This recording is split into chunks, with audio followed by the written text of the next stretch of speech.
أعوذ بالله من الشيطان الرجيم. بسم الله الرحمن الرحيم. الحمد لله الذي أحيانا بعدما أماتنا وإليه النشور، وأفضل الصلاة وأتم التسليم على سيدنا وحبيبنا محمد بن عبد الله الأمين وعلى آل كل وصحب كل أجمعين، ولا حول ولا قوة إلا بالله العلي العظيم، ولا حول ولا قوة إلا بالله العلي العظيم، ولا حول ولا قوة إلا بالله العلي العظيم. رب اشرح لي صدري ويسر لي أمري واحلل عقدة من لساني يفقه قولي. اللهم اهد قلبي وسدد لساني بحق سيدنا محمد صلى الله عليه وسلم. نويت التعليم والتعلم لله، رضينا بالله ربا, kami semua redha Allah Tuhan kami. وبالإسلام دينا, kami semua redha Islam cara hidup kami. وبمحمدin Rasulullah sallallahu alaihi wasallam, dan kami semua redha bahawa Muhammad sallallahu alaihi wasallam seorang nabi dan rasul. Syukur pada Allah Subhanahu wa taala sekali lagi. Allah memanjangkan nikmat iman dan Islam. Antara semayang sunat yang sangat diingatkan oleh Rasulullah untuk tidak ditinggalkan ialah solat sunat witir. Nabi pernah menyebut kepada Abu Hurairah radhiyallahu an, dan Abu Hurairah sebut, "Awsani khalili," kekasih aku, kata Abu Hurairah, telah berpesan kepada aku untuk tidak aku tinggalkan sepanjang hidup 3 benda. Yang pertama, berpuasa 3 hari pada setiap bulan. Yang kedua, solat sunat duha. Dan yang ketiga, solat sunat witir 3 rakaat.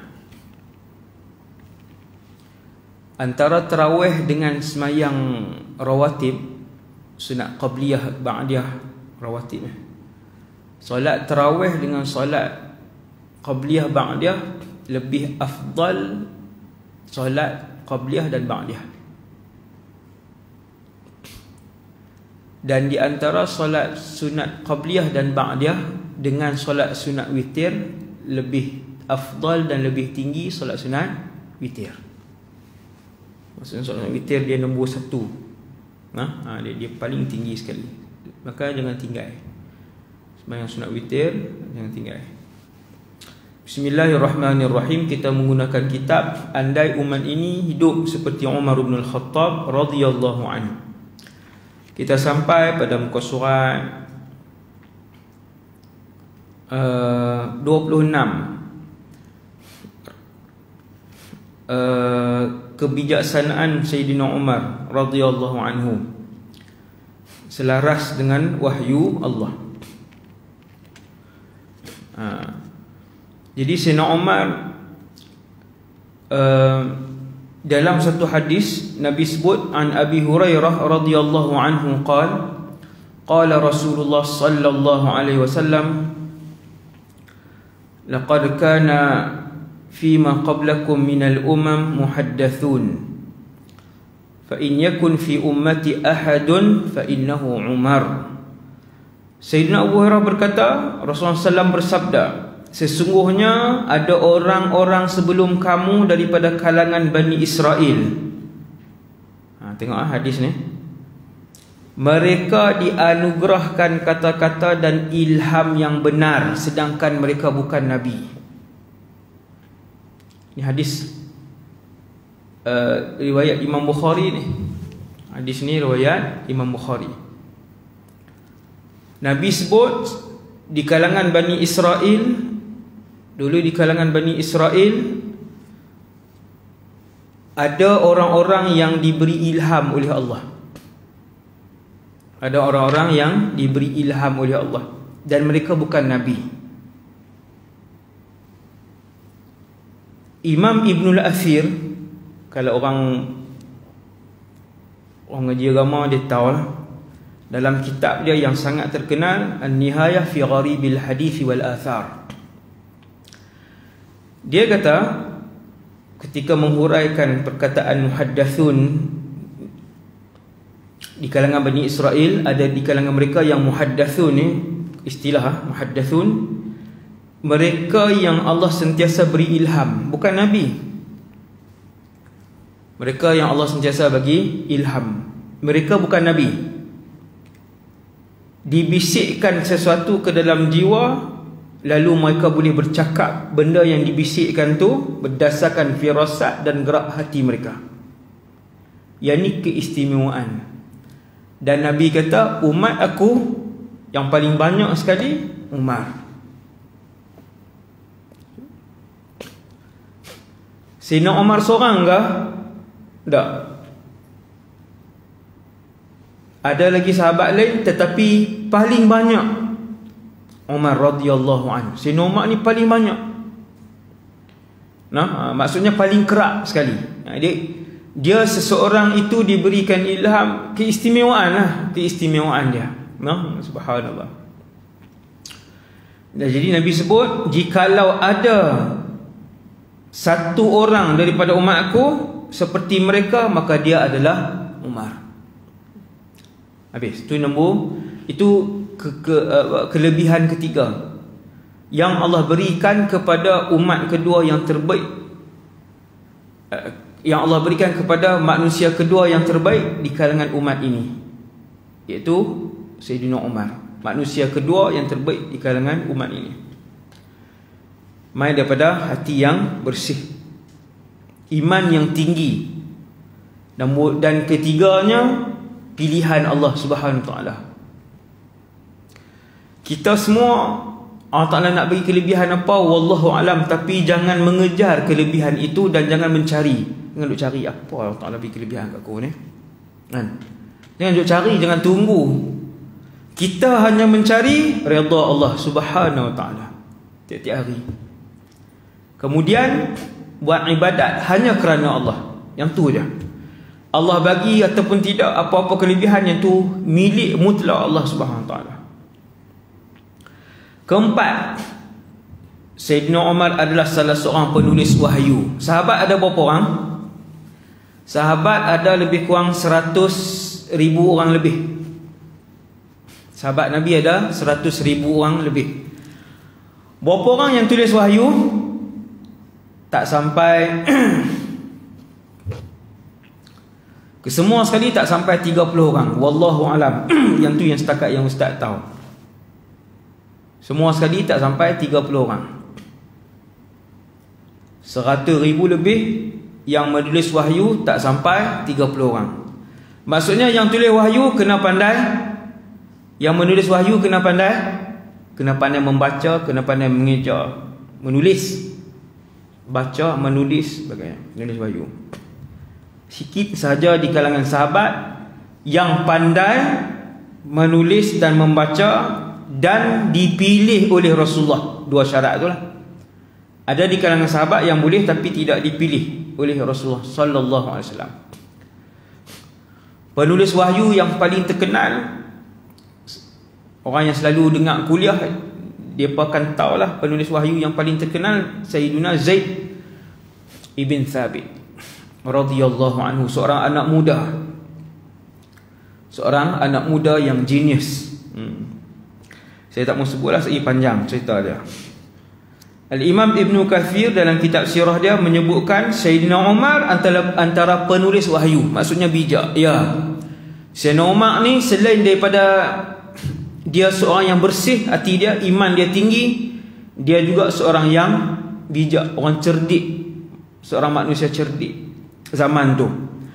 Di antara penulis wahyu zaman Nabi, Sayyidina Umar bin Al-Khattab, Abu Bakar ibn Abi Quhafah radhiyallahu an, Sayyidina Uthman ibn Affan.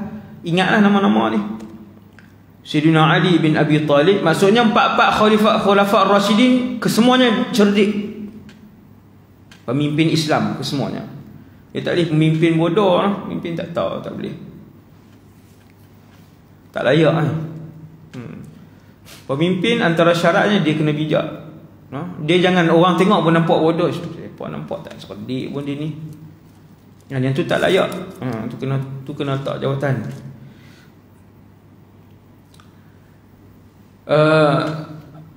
Empat khalifah Abu Bakar, Umar, Uthman, Ali radhiyallahu anhum, empat penulis wahyu, Kuttabul Wahyi. Kuttabul Wahyi ini maksudnya penulis-penulis wahyu. Kalau seorang Katibul Wahyi, jamak taksir Kuttab. Amir ibn Fuhairah, Amir.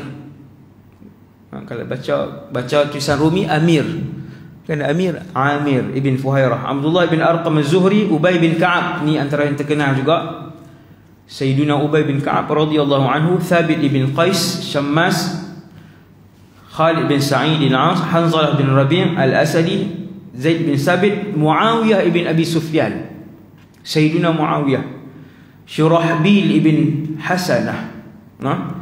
Antara semua penulis tersebut, Zaid bin Thabit adalah penulis wahyu yang paling sering dan khusus dalam menulis wahyu.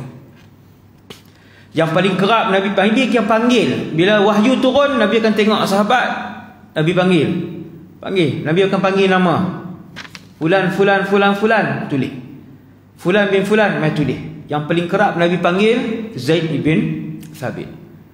Sebab tu Sayyidina Zaid bin Thabit selepas kewafatan Nabi, ketika pengumpulan Al-Quran, projek pengumpulan Al-Quran letak dalam satu mushaf, yang jadi ketua kepada projek ini adalah Zaid bin Thabit, ketua penyelaras projek. Rahsia kelima, Sayyidina Umar juga sering dilantik oleh Rasulullah untuk menjadi utusan Nabi.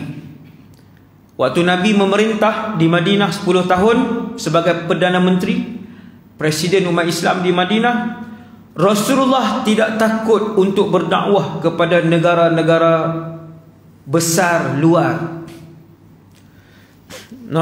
Nabi tak takut. Ini kena baca sirah. Walaupun Madinah besar kelembuai aja, orang Kedah kata, ya besar kelembuai, besar kelembuai, kecil Madinah.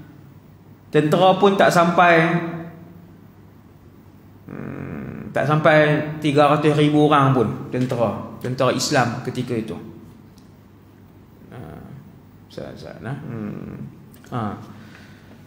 Jadi Nabi berani, Nabi hantar surat kepada lebih daripada 5 kuasa besar dunia. Semua kuasa besar yang paling kuat waktu itu, semua Nabi hantar surat suruh masuk Islam. Hari ini ada lebih 20 negara yang presiden dan Perdana Menteri dan sultannya Islam. Tapi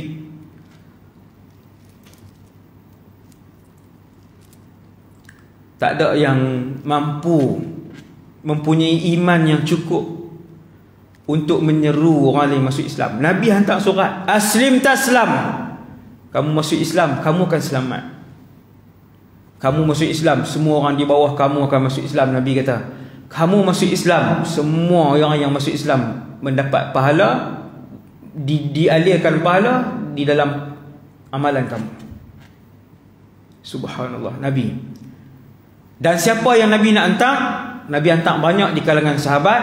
Antara yang Nabi hantar, Sayyidina Umar bin Al-Khattab. Sebab apa? Kepemimpinan yang Sayyidina Umar ada. Selain daripada iman, genius, Sayyidina Umar juga ada kelebihan kepimpinan. Tak semua orang ada.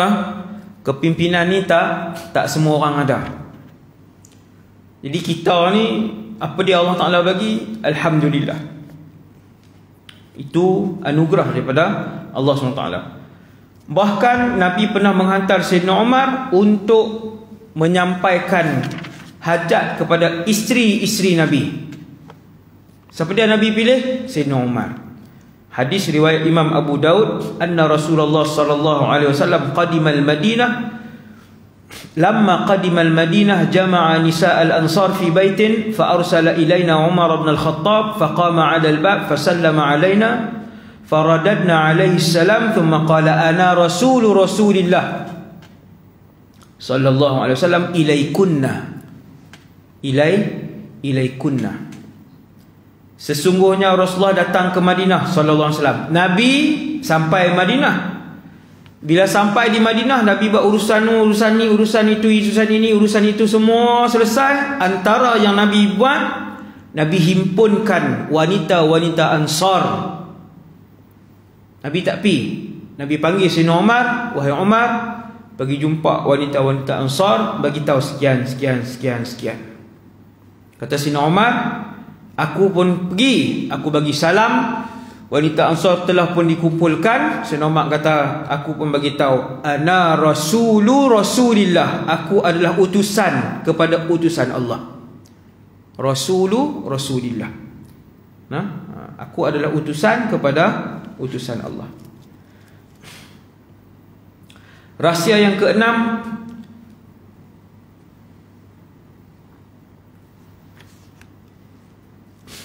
ialah Sayyidina Umar adalah sahabat yang dijamin syurga, manusia yang dijamin syurga. Kita hari ini ada lebih kurang 2 bilion umat Islam. Lebih kurang lah 1.7, lebih kurang 1.7 bilion,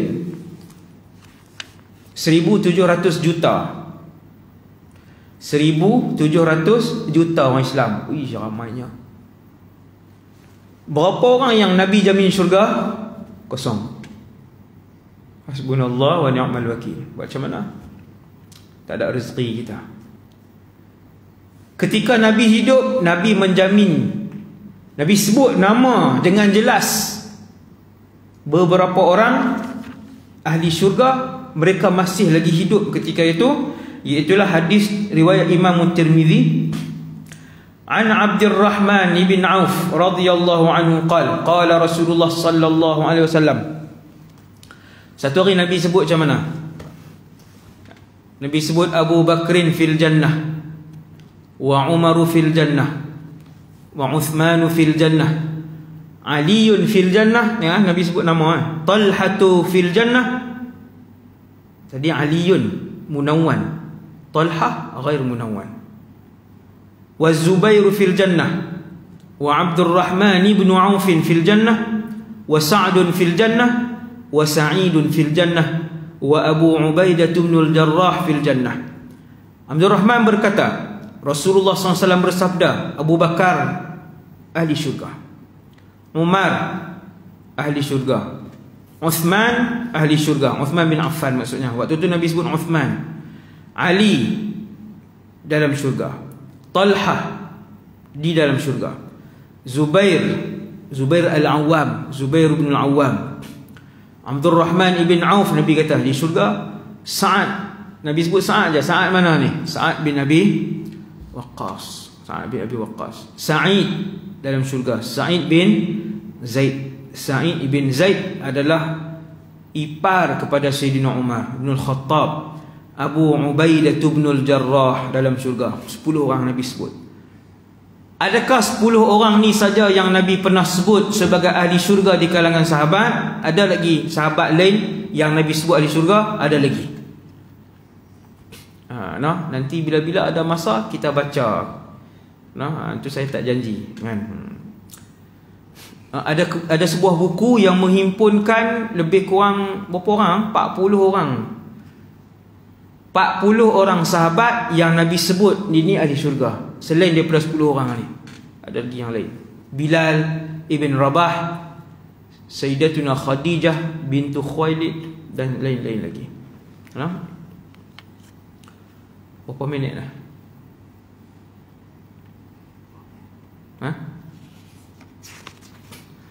Kita tengok muka surat 31.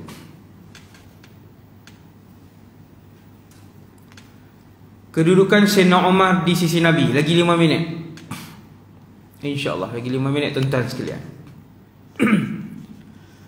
Generasi paling mulia adalah generasi sahabat. Macam ni, nak faham macam ni. Allah Ta'ala hantar Nabi Muhammad Rasul terakhir. Umat Nabi Muhammad, siapa yang paling mulia? Umat Nabi Muhammad yang ratus bilion puluh bilion mungkin. Puluh bilion ni siapa yang paling mulia? Generasi mana paling mulia? Sahabat radhiyallahu anhum. Siapa sahabat? Ada beberapa definisi di kalangan sahabat, kita sebut sikit. Antaranya Al-Imam Al-Bukhari dalam kitab dia Sahih Bukhari, sahabat ialah orang Islam yang mendampingi Rasulullah atau melihat Nabi.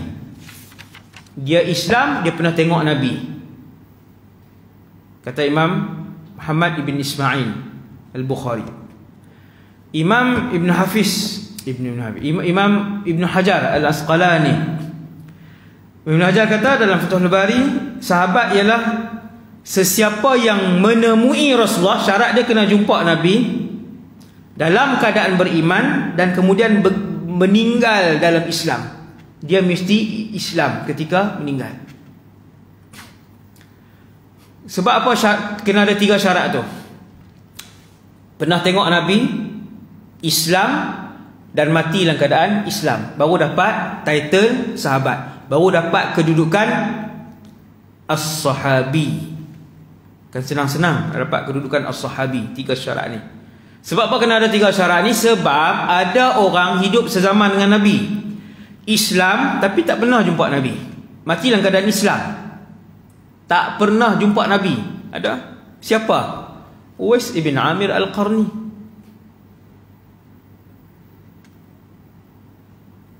Bukan Uwais Thaqif, Uwais ibn Amir Al-Qarni. Dia Islam, hidup sezaman dengan Nabi, mati dalam keadaan Islam, tapi tak pernah berjumpa Rasulullah. Maka dia bukan sahabat. Ada orang Islam, waktu dia Islam, hidup sezaman dengan Nabi, berjumpa dengan Nabi, tapi mati tak Islam. Wala'iyadzubillah. Dia murtad. Wala'iyadzubillah. Wala'iyadzubillah. Nas'alullah salam. Okay. Nabi sebut dalam satu hadis riwayat Al-Imam Al-Bukhari, hadis ni senang je, khairun nasi qarni thumma alladhina yalunahum thumma alladhina yalunahum. Sebaik-baik manusia umat Nabi adalah mereka yang hidup pada zaman aku, iaitulah generasi sahabat. Umat kedua terbaik adalah kelompok yang hidup selepas itu, tabi'in. Umat ketiga yang terbaik adalah 100 tahun yang selepas itu, iaitulah tabi'in. Thumma alladhina yalunahum thumma alladhina yalunahum. 3. Khairun nasi qarni, yang pertama sahabat 100 tahun yang pertama, thumma alladhina yalunahum 100 tahun yang kedua, thumma alladhina yalunahum 100 tahun yang ketiga. Kita duduk nombor berapa? Wallahu a'lam. Lepas tu ustaz, tak ada peluang lah nak duduk syurga dengan Nabi. Ada peluang.